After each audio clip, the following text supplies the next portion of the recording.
You've got 3 games there. You got to stop that from happening. And I think if they can, then they're likely going to navigate into Championship Sunday. Yeah, I mean, Peekaboo, when we talked about rogue compositions at the beginning of the day, are we just immediately getting into the... no, we're not. Yeah. Okay, so we haven't started just yet, but we talked about... I asked you at the beginning of the day, what rogue compositions you thought were the best, and the composition Mir's running, this rogue warlock priest, obviously very powerful. What is it about this composition that you like so much from the rogue point of view?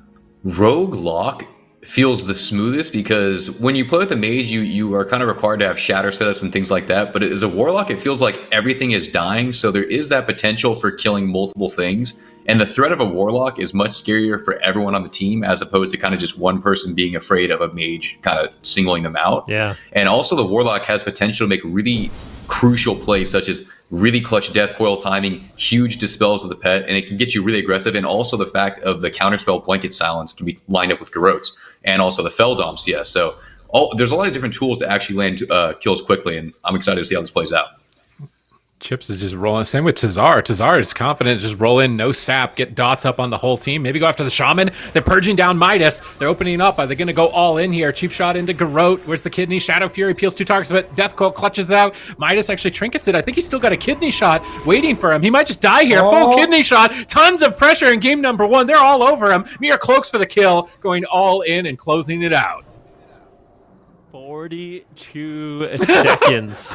Or no, it was actually 40 seconds. It was very close, but yeah, man, these aggressive rogue teams, they're just so devastating. It looks like Meme for a Dream, they're going to be looking to play it out, but I feel like at this point, it's going to be extremely unlikely that they really can bring it back. Chip's going to get absolutely annihilated by a huge eviscerate. Maybe Mir could potentially go down, but it doesn't look like it's going to happen.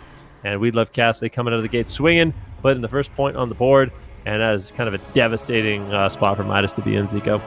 Yeah, absolutely. I think we already kind of called it out. The trinket on the death coil right there.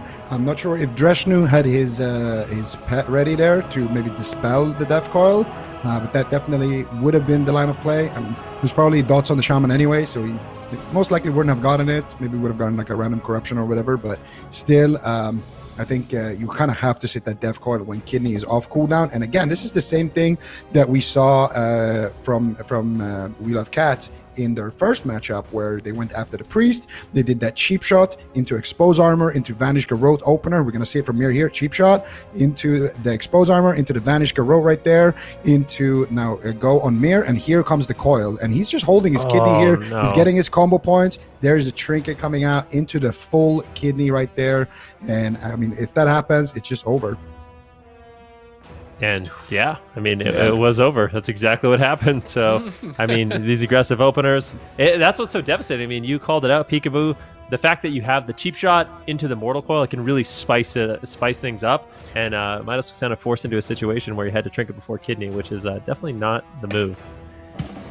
Yeah, I mean, the only thing that really could have saved him there is maybe kidney shot resist. I mean, that's probably the best case scenario. That's what you're hoping for there. I mean, if you got to trick before the kidney, it's like usually you're in a pretty rough spot. He's right in the open. I mean, all 3 people hitting him. Like, that's when you're just really praying for RNG. And then even then, he might still be completely dead anyways. Because, yeah, they got pretty much the whole combo because they still had Garrotes left over, I believe, too. And I think that was a pretty overkill situation. That was just like the dream because even the cheap shot landing too, like that could have resisted, and that changes everything too. So there's a bit of RNG definitely helping, and we love to see that as rogue players. We love to see our stuns land. So that was very crucial, that kill.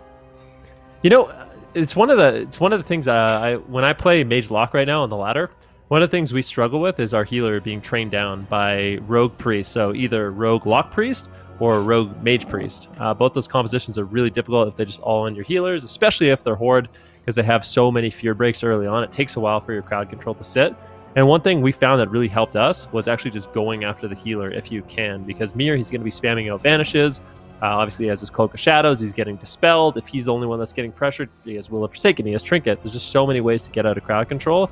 Whereas if you kind of go after the healer, then all of a sudden those dispels fade and maybe crowd control sit a little bit more. So you think, Zico, that could be a strategy adaptation we see? Like maybe just go after the priest a little bit more during their aggressive opener?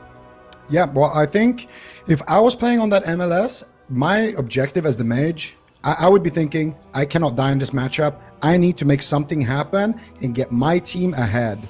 Not necessarily because we're trying to land the kill, just to make We Love Cats opener much worse. So I would love to see that. Just open up on the Priest, get a Frost Nova and a Cone of Cold on the Warlock, so he can't just run over to your Shaman like that and get a free opener. Make yourself threatening, take up space on the map, and force the enemy team to go after you, because you are the worst target for We Love Cats to go after if you are the mage. So I would go for a line of play like that, and maybe open on the Priest and then swap over to the Rogue. I think just dispelling the momentum before it happens is the most important thing here. But we are in game number 2 here. We're going to see what they can do.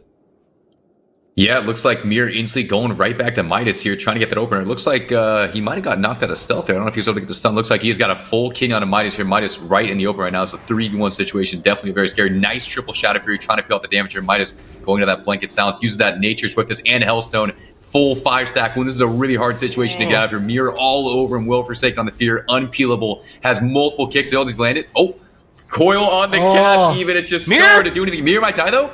Does he have the grow or kick or anything? Oh, Gross the heal. It's just so many stops. Cloak of Shadows used there, and he's gonna be he might be in trouble here. Maybe he could still go down here. He's still in the middle of the map, but it looks like the heals are coming out. Shadow Free there. Who's Becky trying to get those flash heals out? Very low shift. Shatter combo coming in potentially. Great blind on the cast. Force the ice block out. Mir still in trouble. Double Fear. Blanket Silence on the chips. I think Mir might be able to get out of this one. Dreshnew's probably gonna go down, and brutal for the Shaman. Brutal to get out of that situation. It's really difficult to survive that. Yeah, definitely. I mean, that is not a great spot to be in. You're getting spam Curse of Tongues. You got full wound on you. I mean, when we see the replay of that game, the Shaman used his Nature Swiftness. I swear, said his health didn't move. It's the Mortal Strike effects are so important. If you have to NS and Hellstone into 5-stack wound or a Warrior's Mortal Strike, it's sometimes game over. You need to find a way to get away and reset the stacks before you commit all of that big healing, but they just don't have enough control. I mean, I felt like they peeled Mir excellently in this game. I think it was a Death Coil into a double Shadow Fury, something along those lines if we're taking a look at the replay. And I felt like, wow, this is actually a good start for them. I think it's right here. They get Mir out of stealth, so he has to Kidney first, which is great for Midas. He gets Kidneyed right here, and then he gets Mortal Coil on the Rogue. He trinkets and then gets double Shadow Furied, and I'm thinking, oh, this is actually a great start. He's walking away from the Rogue. And he's at half health, but his Nature Swiftness does nothing here. He has to fake multiple interrupts. They get fears on Mir, but Mir is an undead, so Will the Forsaken, he's going to be on Midas this whole time, and he just can't get through the interrupts, and ultimately will fall because of that. They tried to counter pressure the Rogue, but Rogues can go immune to magic damage, which is the entirety of their team, so racing a target that can go immune versus a target that can't might not be their best option, and I think you talked about that already, Vinruki, so maybe their better choice is to actually go after Uzbeki while he's out in the middle of the map purging, and maybe polymorph the Rogue and then silence the Priest to try and stop the Dispel, rather than going after the Rogue, because it's, again, a race that 2 games now I don't think they're going to win. It definitely doesn't feel like it. I mean, the Priest can actually get destroyed as well. I mean, if you pop Bloodlust, you get a Shatter combo in the Priest into a Silence, or a Silence into a Shatter combo, and then you Mortal Coil out of that, and then you Blanket Spell Lock from the Destruction Warlock. Like, you have so much lockdown. And the way he's positioning, too, is just super aggressive, Zico. I just got to say, we've all been doing it. It's Death Coil. We're on TBC. Yeah, we say Mortal Coil. Mortal Coil is in the future. Yes. Yeah, before Death Knight stole the name away We're back from at them. the back now. It's still a Warlock spell before Death Knight came in and took it. Yeah. We're not there just yet. But no, I think you're spot on. But I think what it comes down to is we got a Shaman race and a Rogue race. And right now the Shaman is losing the race. In my opinion, last game he should have trinketed the Kidney. In the first game, he should have trinketed the Kidney, man. I'm just gonna say it. So I think if they're gonna stick to racing, a good idea might be to trinket the Kidney, and then they're gonna be at least because Mir almost died there when he all in there. I mean, if the Shaman used his trinket, I would almost guess that Mir would just use his Cloak Vanish and just stay in it instead of reopening on low HP and going for the kill like that. But I feel like if you are in that situation, it might not be the worst spot there, because your Warlock and your Mage can actually get some momentum. And when you do get that Kidney later that you have no trinket for, you at least might have pushed away the rest of the team of We Love Cats. Yeah, I mean, definitely something to consider, because like you said, at the end of that game, he actually went down without ever committing his trinket, and that's not exactly the best spot to be in. You kind of have to stay ahead of the damage I mean, Sid kind of talked about how powerful that, the wound poison really is, reducing healing. So if you fall behind on healing and you're throwing out your nature swiftness when you already have 5-stack wound on you, it could be a situation, Peekaboo, that's almost impossible to recover. Yeah, and I mean, the only way to really avoid that poison is getting that poison cleansing totem down. But I mean, they're all over with killing it, and that's why like Zico's saying, I mean, getting caught in that kidney shot, maybe if a stun resists, I mean, that could change everything too. So I mean, I'm not really sure, but it looks like the game has started here, and Mir is once again pushing him, maybe looking for a sap on the Dresh, who does get it with the step there. Okay, is he opening on a Midas here? I think Cheap Shot might have resisted there. Goes for the gouge, looking for maybe a potential kidney shot right now. Does get it. Is he going to opt to sit this? Okay. Oh, he trinkets the kidney this time. Instantly bloodlusting. Cheap Shot on the trinket, trying to turn the pressure on. Big Howl of Terror. Fears coming out. Peels all around for the team of Mean for a Dream. Trying to keep Midas alive. Trading out that NS. Trying to get away right now. Scary situation. Let's see if he can stay ahead of the damage here. He's dragging Mir out into the open, but Mir still has Cloak of Shadows to trade out. Cloak of Shadows, and does he vanish away? He's going to reopen right away on Midas, landing an interrupt. Excellent timing here. Midas is going to fall on match point. He needs some backup. A Frost Nova. Mir breaks out of it and immediately goes for the kidney, but now the Shadow Fury. That Shadow Fury timing at 1% isn't enough to finish it off. Chips played so aggressively, using his medallion and ice block within seconds of the match starting to try and get counter pressure, but Mir punishes it with a full blind.